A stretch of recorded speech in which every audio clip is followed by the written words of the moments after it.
بسم اللہ الرحمن الرحیم۔ آج میں آپ کے سامنے اور ماں اور باپ کی شان جو ہے نا، وہ عظمت یا ان کی قدر وہ آپ کے سامنے رکھنا چاہتا ہوں۔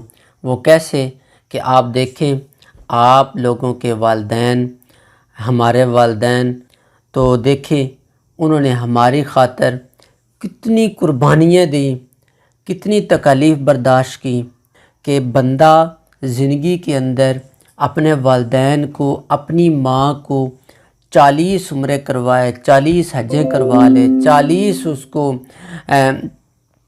دفعہ زیارت کعبہ کروا لے، وہ اپنی ماں کی اس رات کا بھی حق ادا نہیں کر سکتا جس رات کو اس کی ماں نے اس کو جنا تھا۔ تو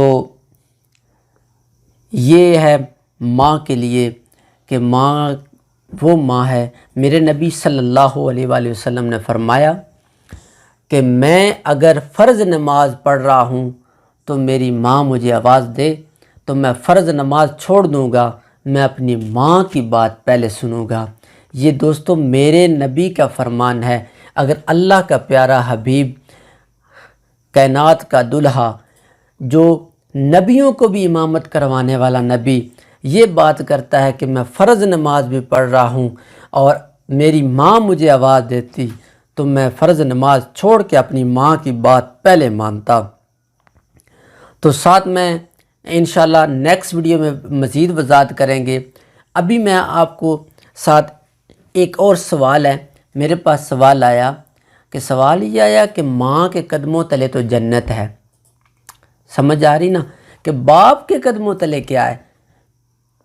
پوچھنے والے نے یہ سوال پوچھا کہ ماں کے قدموں تلے جنت ہے، باپ کے قدموں تلے کیا ہے؟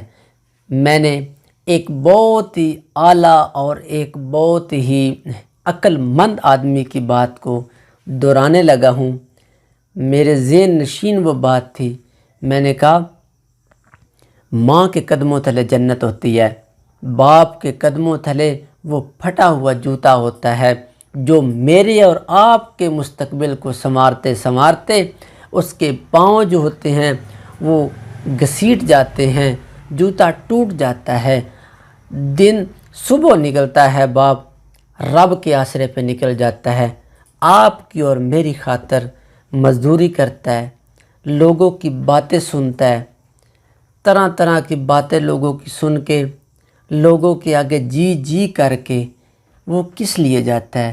وہ سارا کچھ اس لیے کرتا ہے، لوگوں کی باتوں کو برداشت کر رہا ہوتا ہے، تکلیفیں بھی برداشت کر لیتا ہے، مزدوری کر کر کر کے اس کے پاؤں جو ہوتے ہیں وہ چھلنی ہو جاتے ہیں۔ صرف کس لیے کرتا ہے؟ آپ کی اور میرے مستقبل کے لیے۔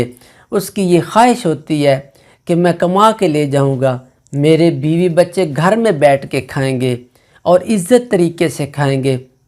یہ ہے باپ کی عظمت۔ باپ کے آگے اپنی زبان کو اونچا مت کیا کرو، باپ کی شفقتوں کو یاد کیا کرو، باپ کی شفقت ایسے یاد کیا کرو۔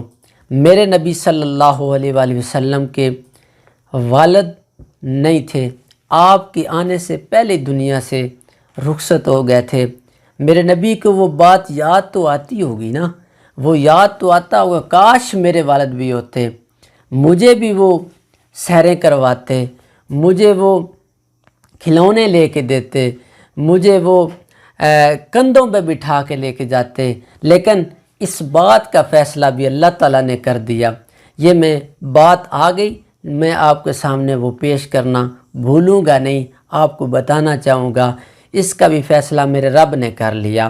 میرے نبی کا یہ سوچ ہے، میرے نبی کی یہ خواہش ہے۔ اور جب چھوٹے سے معصوم ہیں، آمنہ کی گود کے اندر ہیں، آمنہ دیکھ کے مسکراتی بھی ہے اور روتی بھی ہے کہ کاش، روتی کیوں ہے آمنہ؟ روتی کیوں ہے؟ روتی اس لیے مولا، کاش اس محمد کا والد زندہ ہوتا، کاش آج میرا عبداللہ زندہ ہوتا، میرے بیٹے کو کندھوں پہ بٹھا کے جھولے دیا کرتا، میرے بیٹے کو کھلونے لے کے دیا کرتا، میرے بیٹے کو سیریں کرواتا۔ یہ خواہش تو ہر ماں کی ہوتی ہے نا۔ تو دیکھیے میرے نبی کی زندگی، تو اللہ تعالیٰ نے تخیلات کی دنیا کے اندر میں نے یہ دیکھا، اور بلکہ دیکھا نہیں، رب نے حقیقت ثابت کر کے دکھا دی۔ وہ کیسے ثابت ہوا؟ میرے اللہ نے فرمایا آمنہ پریشان ہونے کی ضرورت نہیں ہے، گھبرانے کی ضرورت نہیں ہے۔ یہ وہ محمد اگر تیرا بیٹا کھلونے مانگے گا، میں آسمان کا چاند اس کی انگلی کے اشارے کے ساتھ چلنے والا کھلونا بنا دوں گا۔ اگر تیرا بیٹا سیر کے لیے یہ اس کی خواہش ہوگی کہ میں سیر کرنا چاہتا ہوں، اللہ تعالیٰ نے بھی اس کا فیصلہ کر دیا کہ میں اس تیرے بیٹے کو اپنی عرشوں پہ بلا لوں گا، وہاں پہ سیر کرواؤں گا۔ اور تیسرے نمبر پہ آمنہ پریشان کیوں ہوتی ہے؟